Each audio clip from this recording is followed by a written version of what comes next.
Welcome, golf fans, pursuers of knowledge in the almighty dollar. This is your golf guru bringing you my top plays and fades for the Masters. So thank you for spending a few minutes with me.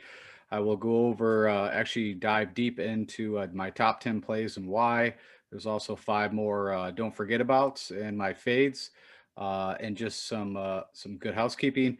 I'm running a promotion or a contest to anybody that subscribes or is a subscriber, puts a comment, and just tells me, who do you think from below 8,000 is your best pick or your favorite pick below the AK range.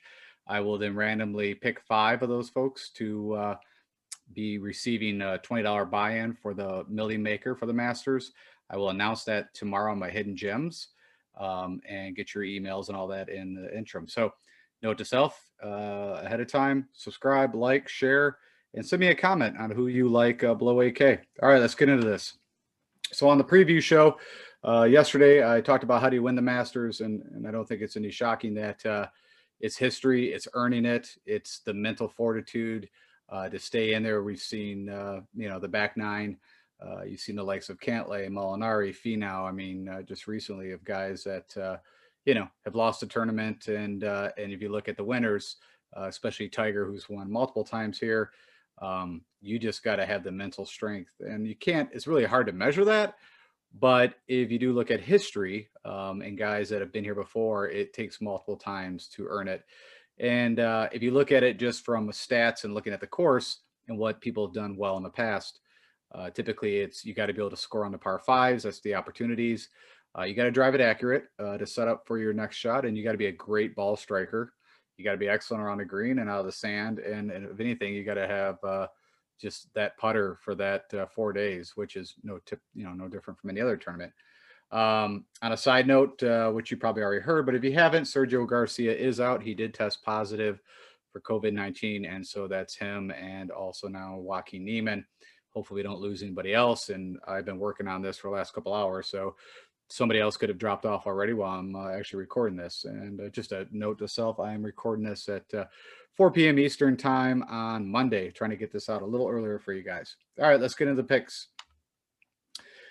First, let's take a look at the model first. As I mentioned in previous 2, we don't have shot gain data at the Masters. If you actually go in and watch on their app or on the website, they have amazing information and data that's shown up there, but you can't get to it from any other kind of source. So what we do have from past history is, kind of the old fairways gain, greens and reg, bogey avoidance, birdies, par 5 scoring, sand save. So those are the key things. And really all I wanted to do with this is just take everybody that's in the field, look at their history, and there's probably about 25 new guys to the field. I didn't show them on here, but it's the Morikawas, that's going to be new. There's, of course, Scheffler and a bunch of the guys that I think, are live here to some degree, but I don't think they can win it. But all we're looking for here is, I looked at multiple different ways to look at, information. Then now I'm looking at correlation. Now, where do these guys keep showing up? So the first thing is, I kind of mentioned right off the bat, to win or to place in the top 20, it's shown time and time and time again that you have to have history here. You got to have a lot of other things, but you got to know the course. You got to know where to make your misses. You got to know, when to get aggressive and when not, and just knowing the way the greens go, where you need to land, which way the winds work around certain holes. It's going to be a little different for everybody playing here because no one's ever played here in November.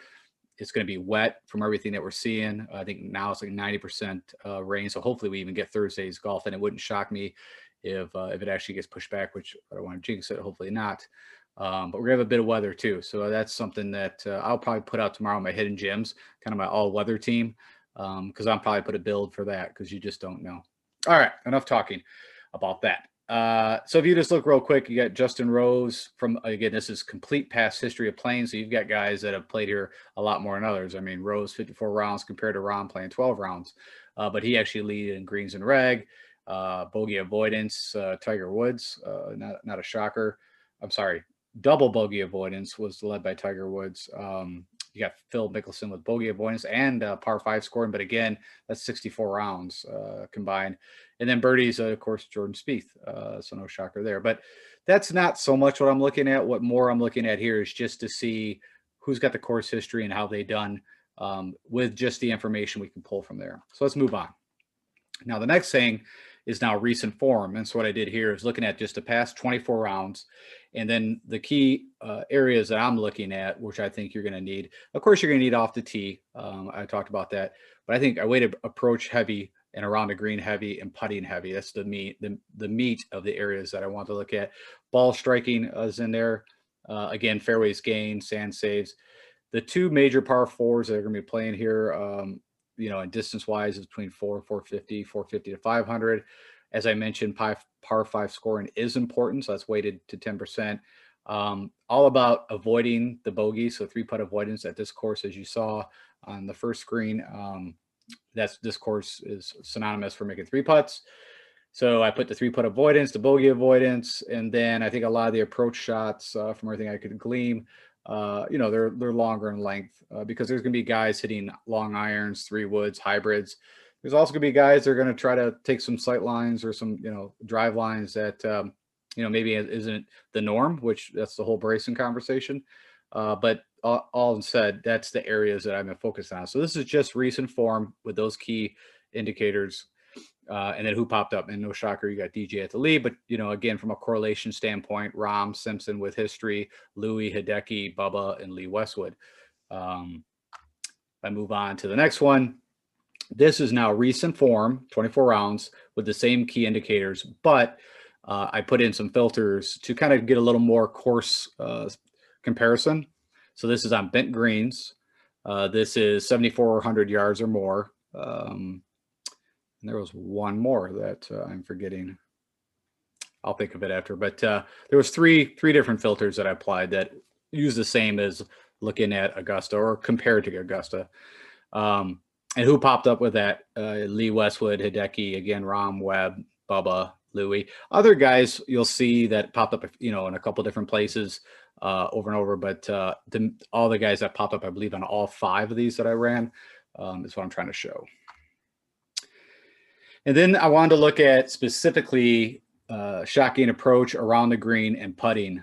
So this is removing those filters. And again, just looking at the past 36 rounds. And you'll see up there the key indicators change. So now I'm looking green and reg, approach heavily weighted, par 3s, opportunities gain, and then looking at proximities from 200 out all the way down to 100 or 125. Also threw in around the green putting, and also these are very large greens, which I'm sure you've seen.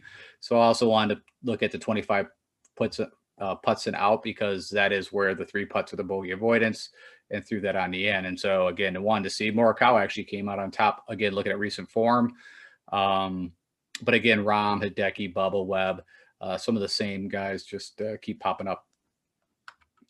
So let's get into this. So this is, the guys. So what I did is I did my top 10 guys that I'm looking at playing. And I did a kind of a deep analysis on why, and I'm going to share that with you.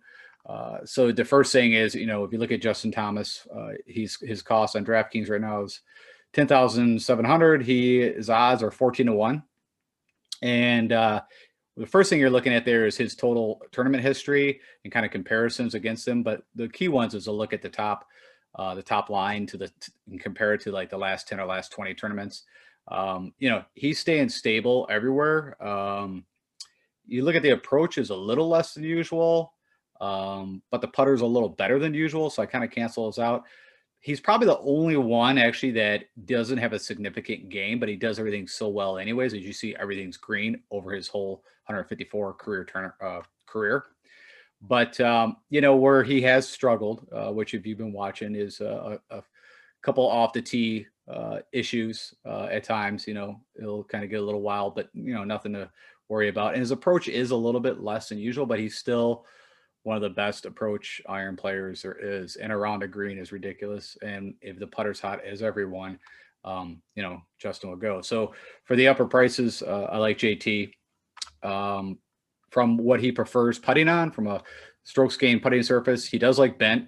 As you see, how to read that is, it's not a total 1 stroke gained. it's like about a half stroke game. But what I like to look at is just, is there a significant, versus other surfaces? That's all I use this for. I don't think you can base really anything off the surfaces. But if I saw something where bent was like he loses a stroke when he plays bent on bent greens, then that would cause a concern. And then, of course, the history. So he's got 4 rounds at the Masters. Steadily has gotten better, as we kind of discussed, as he's learned the course. You get more comfortable. I mean, you got to remember, if you're brand new to playing at the Masters, I think just taking everything in, I would say, is almost like the first time to the Super Bowl. It's a little shocking. So I honestly believe just getting to know the course, getting, not so those first day jitters and all that kind of stuff. But he's, just trending to get better and better at the Masters. So I like that. And then, of course, his recent form. I'm not going to go through all this, but what I've done for each of these guys is just showing you since the restart. Actually, I got one extra on there. The WGC Mexico shouldn't be on there. But from the Charles Schwab on, what has he done? And, of course, he had the with Morikawa at the workday, they had the going to the playoff. Of course, he won the WGC St. Jude after that. The PGA wasn't so great, but, second at the Tour Championship. And then if you look at the Zozo and the CJ Cup, I'm, looking kind of heavy at those. I believe those are the best fields we've seen pretty much, except for the Tour Championship and the US Open. But, you could base a bit on that. How did they play in stiffer competition? I'm pretty tough courses. So anyways, I like JT for all those reasons. Then you got the Rahminator coming in at 10,500 on DraftKings. Betting odds is 10-1. Same thing, just pulling up his, whole tournament history. It's just a kind of nice sanity check if you look across the top line and just compare. Is he getting better? Is he getting worse in an area? Everything you can see, he's actually improved, except around the green dropped a little, and the putting is just a hair below. But off the tees improved, approaches improved. Tee to green is pretty standard, but it definitely improved over the last 10 tournaments. So that's all good to see. From an average strokes gain, again, he likes bent. It is positive. It's not a negative. And then, of course, he's already played here 3 times, and, give him a lot of credit for the 3 times. He had a 27th, went to a 4th, and a 9th. So 2 top 10s in there. I like that. And then the same thing from a recent history. I'm not going to go all into this, but if you just want to, take a high-level look on, what he's done, I believe he's been all above a top 25. Since WGC St. Jude. So we also know the Memorial, where he won, was really tough conditions, played a lot like a major at Jack's Place, and that's good to see. I'm trying to see if there's anything else that sticks out to me. And as I kind of mentioned, the Zozo and CJ Cup, I look at that. The US Open, not the best showing, but also they played, if you remember, the FedEx, right? They played back to back to back. So it's pretty rare for these guys to play 4 tournaments almost like back to back at this kind of level, these guys.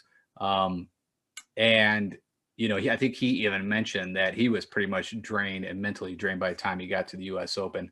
Also, get the prep work. So, you go 6th, 1st, 4th, go to a US Open, tough conditions. And I think he was just a little burnt out. I think probably quite a few of the guys were burnt out. But anyways, that's Rahm. And then DJ, it amazes me. He is not the highest priced. Now, from an odds perspective, I think he's just right behind Bryson. So Vegas has got it right. But DraftKings, I think this is your best play from a value. I'll go into this, but I think anybody that's been watching any golf for the last few months knows that this guy is in fuego. And you can just see him at the Houston Open where, he hasn't played in a while, a little rusty on the first day, and then comes in second by the end of the tournament. Shocked he didn't win it, good for Carlos Ortiz. But you can just look at the improvements from, if you look at the last 5 to the last 10, across the board, he's improving. The crazy ones, the approach over a shot gain there, around the greens improved, putting's improved. Now, can any of this change when he goes to the Masters? Of course, but all we can do is go with everything we can look at. So if you actually look at average strokes gain on which putting surface, he's actually just neutral on bent. Nothing really stands out there. But then let's look at the history at the Masters. So, of course, he had a 2nd place last year. He's got 4 top 10s. He's due. I mean, when I said from the outset, you have to earn winning the Masters. This guy's got the background, has played here a ton. It's his time to win the Masters. I see no way possible, if you just looked at everything from an outside looking in, that he won't win the Masters. Why everybody's betting on Bryson and everything's about Bryson, it kind of blows my mind. But that's my perspective.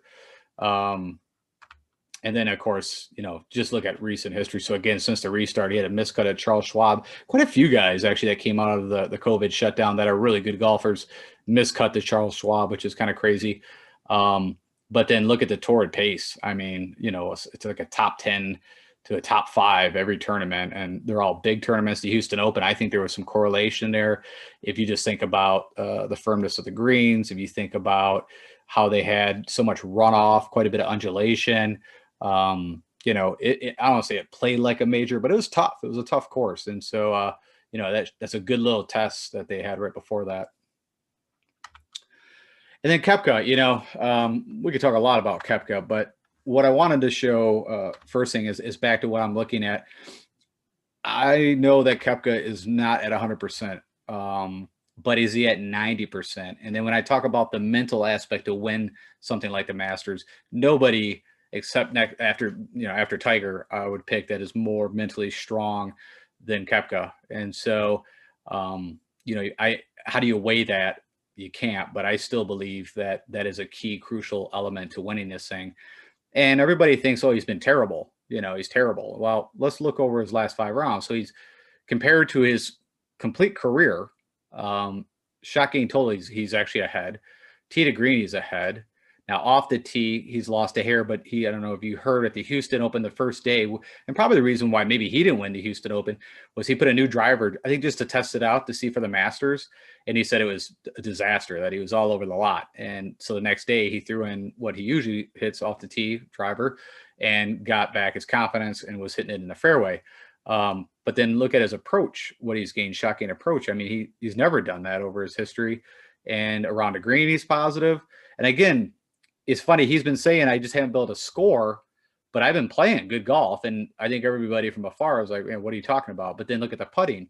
Now, it's not like he's losing, 3 strokes or 5 strokes, but he is losing on putting where typically he gains. And so where I'm going with all this is that, he does like bent grass. I mean, again, it's a positive. I'm not making a total case for that, but, it is a positive. And the guy knows how to play here. And the same thing, if you look at the trend, from 33 to 21 to 11 to second, he's getting better and better every time he plays this course. Could have won it last year. Now, again, there's the hip, there's the knee, but he says that he, and we got to see at the Houston Open, he just got better every day, that, I think he's live. And I'm not saying for sure this is his tournament to win, like a DJ, but I would take him honestly against DeChambeau. And that's where I'm at. And that's the reasoning. And we'll talk about DeChambeau a little bit as we go down. But for 9,700, 18-1, I think it's a good bet. And I think, I'll definitely be rostering them. And then just take a look at the work. And like I said, this was a little off and on, but if you look at since the restart, he had a 7th, a 2nd at WGC. The PGA shot his mouth off a little bit. And then, of course, the hip kicked in, and it was physical by that time. So Sunday he just fell apart. But if you look at the CJ Cup, not bad in the Houston. He hasn't played that much recently. Right? He took some time off the rehab and get better shape. But plain and simple, I think it's a perfect time to play Koepka. I think everybody's kind of, on a DeChambeau train there, everyone's, but I think everybody's going to be off. So from a leverage standpoint, too, in DraftKings, I think it's a great play. And then Bubba, not a huge Bubba fan, but, man, he's been just lights out. And everything points that, he could do very well here. And so, again, if you just look at that top row and compare over his career, he's never really played this well from tee to green. Now, the putter is the worst it's actually been over his career. But around the green, he's positive. Approach is crazy off the tee. Everything's firing on all cylinders. It's just what can he do with the putter? And if you see here, he loses, a little bit with the putter. Again, it's not a full stroke. It's not even a half stroke. It's 0.2, but it's not his favorite surface. But this guy's got a pedigree, right? I mean, he's won here twice. He's a Georgia Bulldog native. And, the guy, there's nothing else to say. I mean, he knows his course in and out. And if you look at the last 2 tournaments, the 12th and the 5th. So for, there's a reason why he's at 9K, but I think it's a solid 9K play. He was 25-1, so not even a bad bet. And then I didn't go all the way back because he actually, after the restart, had, some not great. I didn't remove it because it, wrecks my case. I just, from a space standpoint, but really what I'm looking at is, when I look at the recent history is, as I was talking about, the Zozo and the CJ Cup, two great fields, played very well. The U.S. Open was but good at the FedEx playoffs, the BMW, the Northern Trust. The PGA was but he's, I think, firing as good as we're going to get Bubba firing, maybe ever going forward. And if you see at the Zozo, he was actually, gained a little with the putter. So I like the play. Strong pedigree here, playing very well. And, I can see from everything you can see, there's no reason not to play him. Finau was a little tough for me. I'm not going to lie. But the more I kind of dive into the stats, I'm just going to pop all these up. I could not put him on here. I like Finau on Thursday, Friday, and Saturday, and I don't like Finau on Sunday. He's still got the Barracuda curse. Hopefully, you can get over that. But if you look at what I had to do is just remove any of the thoughts, and just let the kind of the stats and everything I know, speak for itself. So from the statistic approach, again, you look at the top line over his last 5 tournaments. He's improving, and every year off the tee is a little off. Approach is just a hair, but around the green's improved. The putter's improved, so around the green. So I'm looking at the approach, around the green, and putter. We know he can hit the fairways. I'm not worried about that. And he does actually, where his issue typically is the putter, and slightly positive on bent. And then of course his 2 times playing here in the past, a 10th and a 5th. A lot of people, even me, say, he probably maybe would have won if he, on the par 3 challenge, he didn't get all excited, make it a hole in 1 and pop his ankle out and pop it back in. And really had to figure out a swing on the fly to go play the rest and still end up, a top 10. That's crazy. And then if you look at just recent form, I think it speaks for itself. The Houston Open, again, he does, the Sunday disasters. That's the key, is that hopefully he doesn't fall apart on Sunday here. But, the Zozo, the U.S. Open, the BMW, the PGA, I would love to see his actual, we'll call it his real first win on the Barracuda, is what it is. But what an amazing win, and kind of just shut up everybody, about the question. So 31-1, I think is a great bet. 8,800, I think he's a great play on DraftKings. And then Matsuyama. Again, I'll pop these 3 up real quick. Again, just look across that top line. All a little better than average right now on everything. Approach, maybe you could say, well, if you look at last 20 or last 168, it's a little less. But what I've noticed, he's had some really good putting rounds, and that's all that holds him back. It's the putter. So if you look over the last 10, he was positive 0.2, and then he, last 5, he was -3. And then again, if you look to the right where he gains, the only place he's even above neutral is POA, but Bermuda is where he, shows the worst. So he is on bent grass where it's, almost neutral. And of course, same thing. He's got a pedigree here. He's played here almost 9 times. If I do some just quick, he's got a 5th, a 7th. Last year wasn't the best. Again, that was probably the putter if I had to guess, but just solid. And I'm looking at guys that are just masters on approach around the green, and where he falls is the putter. But I've seen spurts from him where he's getting the putter back. So again, 32-1, 8,700 DraftKings. I like him. And then of course you can look, the Houston, I'm not even basing off the Houston Open, even though I said there is some correlation there, I think. Done okay at the Zozo and the CJ Cup, but 17th at the U.S. Open, had a 3rd at BMW. So a lot of 20s. But I like, again, the history, and I like that it's not going to be too big for him to overcome. And he's a great approach and around the green guy. And then Louie-Louie. How could you not put in Louie? Again, just across the top line, everything's firing well. And the putter, he's actually gaining a little more than he usually does. So that could be a little nerve-wracking, but I don't have a problem with that. He is a good putter. And then again, earning it, you can see 3 missed cuts the first time, and then had a second in 2012. And then just pretty steady. Again, in this pick, I'm not picking that he's going to win this thing, but can he get you a top 20? I feel pretty secure, a top 15 for 7,900 on DraftKings. And again, if you were betting him, I don't know. I mean, you could throw $10 on it to see what happens, but I bet the top 20. And then just recent form, the guy just shows up at the big events. We all know that. Funny enough, I did look, I think, for him for weather, and he doesn't play that great in bad weather. So I would thought different. He is a South African. He's not actually a European. So anyways, just side note.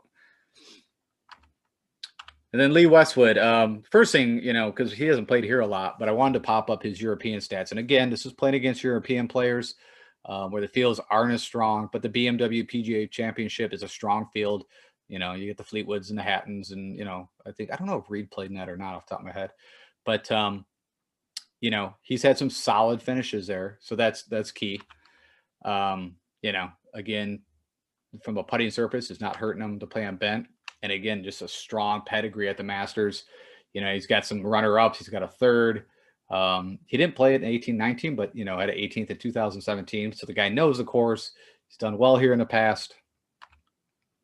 And then just if you look at his recent history on the PGA, he did have a miscut here recently, which kind of hurt me. I think I had him as a pick last week. But, a 13th at the U.S. Open, a 4th at Honda, a 4th at the Open. Again, pretty solid. When he does play over here, he does pretty well. And then Zach Johnson, which, again, not a huge fan of Zach Johnson just personally, but, we're not here playing our favorite people to play. We're here to play the guys that can do well at a course. And, of course, he lives in the area, St. Simmons in Georgia. I mentioned that on the previous show. And if you look across top line, the guy's been just doing well. I mean, off the tee is the only thing that's been hurting him, but I think he's got some clubs in the bag. What I mean by that is if he's struggling a little bit with the driver, I think he hits like 280, 290 anyways. Not like he's crushing it off the tee, drop down to a 3-wood on this course and be fine. But the approach is good to see. It's kind of neutral around the green, but the putter is key here. You can see he likes putting on bent grass. And then again, of course, won it here in 2007 and had a 9th in 2015. Made the cut last year. So, he's been there, done that. It's not going to be too big for him. And for the price of $6,900, again, would I bet him straight out to win for 95-1? No. Top 20? Yep. I think he's been playing really good golf. And again, you can look at his recent history to show that, at the U.S. Open, he had the 8th.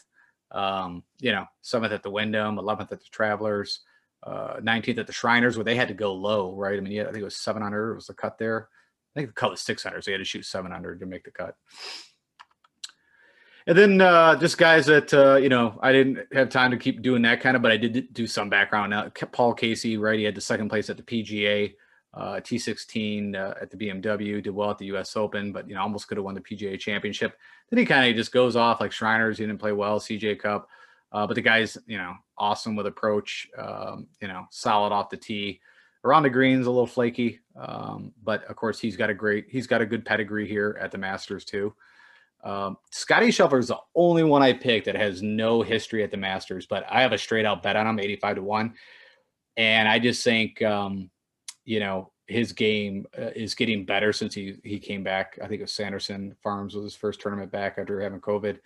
The putter, of course, is his one downfall, but for 7,800, I really like Scotty Scheffler at that price. Again, I bet him outright to win. Who knows? The odds of that are pretty slim, but I like some Scotty. Cameron Smith, the guy's just been solid. And if you've been watching me or I've been talking about him since I've pretty much been started this thing. And the guy just keeps performing. I mean, you can look, even though he's priced at 7,300 or typically been priced lower than quite a bit of the guys, look at the two, stronger fields of Zozo and CJ Cup, what he did. And the guy's just been performing. And so I don't see any reasons. And I'm pretty sure he's played at the Masters before. I don't have that off the top of my head. Of course, Ian Poulter, long time, played at the Masters a lot. The game is, pretty solid. I wouldn't say it's amazing.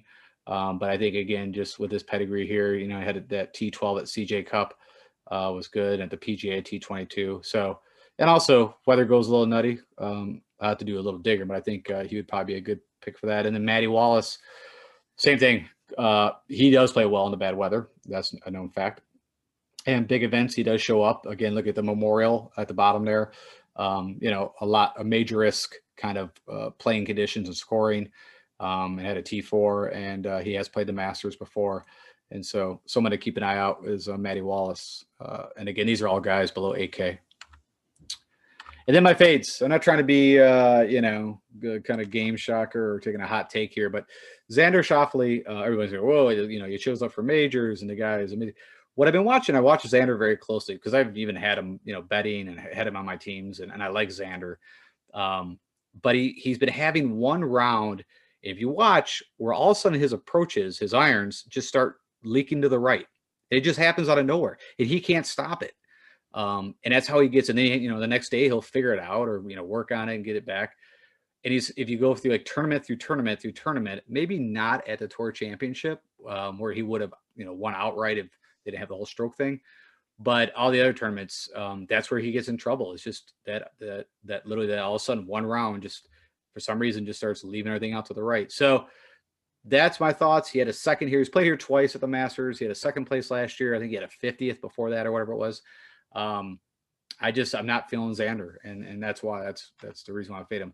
Tommy Fleetwood, maybe the weather just goes total sideways. I think Tommy might not be a bad play, but I'm fading him. The game is it's just been crazy where he's done all right when he goes to Europe. Then he comes back here and it's been a disaster. And so, that's just too much things. Matthew Wolff, it was a great train to ride while we were riding it, but something has definitely went sideways with Matthew Wolff. I don't know if it's mental at this point. I don't know what has happened, but, after his amazing, second place at the U.S. Open, and in the runoffs, I mean, he had a second place at the Mortgage, Rocket Mortgage. The guy was in Fuego, like the best approach off the tee. The putter is everybody could go hot or cold, but his game is just went whack. And when he went to his hometown home course and just stunk it up, I'm like, okay, something's definitely wrong. And this isn't just that one event, right? I mean, he's had multiple issues. So I'm off Wolff. And then Rory, I think, the guy who's just been, and I'm a big fan of Rory. Would love to just roster the crap out of him this week, and hope he does win. I really do. I hope this comes back and burns me. But if I'm just being, again, forget about the name, forget about if you like him or not. And let's just go with what's been going on and where the game's at. Since the restart, it's just not there.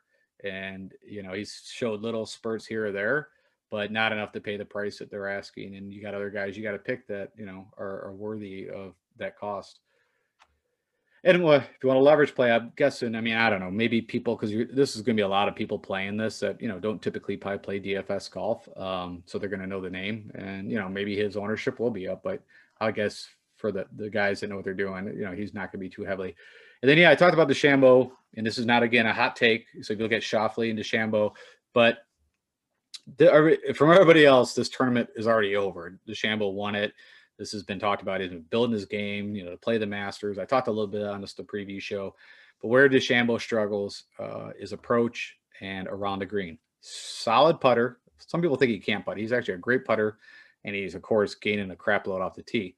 And the whole thought process with DeChambeau is, right, that he can take lines that other people can't. He hits it so high, he hits it so long. But there's only one problem with that, is that, yeah, it could work on some holes, but it could also get him in some major trouble here.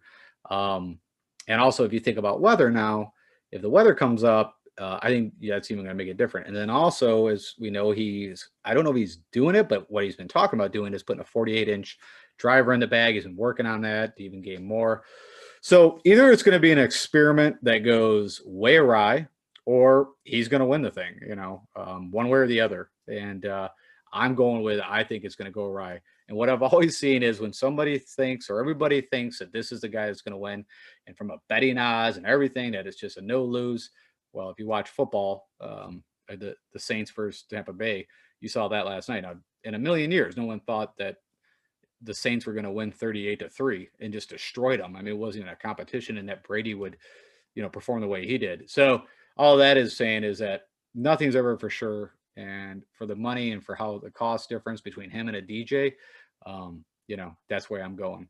You do what you need to do. Maybe again, like Schauffele, will come back and bite me in the butt, and I'll be eating humble pie. But right now, these are my fades. And that's it. I hope that you got a lot of good information from that. I really appreciate you spending time to listen to my thoughts and how I go about the process. And I'm glad to share it with you guys. If you do me a big favor, click the like button. If you like what you're seeing, share it with whoever else that's betting on DFS golf. and subscribe if you haven't already. And again, I will state one more time, I am giving out 5 free $20 entries into the Millie Maker for the Masters. Just all you got to do is leave me a comment on who you think is your best play below 8K, who you like, and comment, and I will pick the winners probably this evening. I'll pull them and I'll announce them tomorrow. Thank you.